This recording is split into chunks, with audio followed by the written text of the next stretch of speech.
लो जी दोस्तों, ऐसे नील दुंबे की अगों पट्ठी तुहानूं दिखा रहे हैं जे।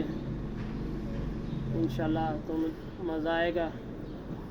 इहदा भी उही बदन मुलायम रेशम हत्थ चों निकलदी है ते तेज़ फुर्तीली अकल दे बादशाह कबूतर। अकल इन्हां ते एंड आ ते इंशाल्लाह दोस्तां नूं शौक करावांगे इहदी आइज़ दा भी इहदे पर दा भी। तो दोस्त इंशाल्लाह मज़ा आएगा। तो तमाम दोस्त कमेंट लाजमी करियो ते फॉलो भी करियो ते चैनल नूं सबसक्राइब भी करियो।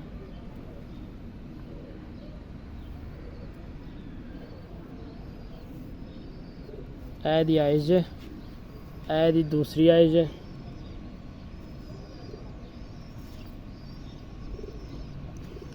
ते ऐ दा पल्ला जे दोस्तों।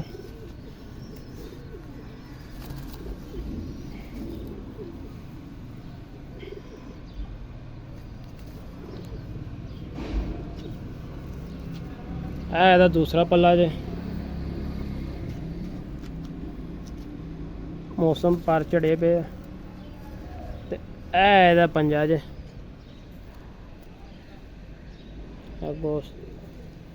ते एह्दी पूरी बॉडी जे चेक कर लो। ओके दोस्तों, बहुत शुक्रिया।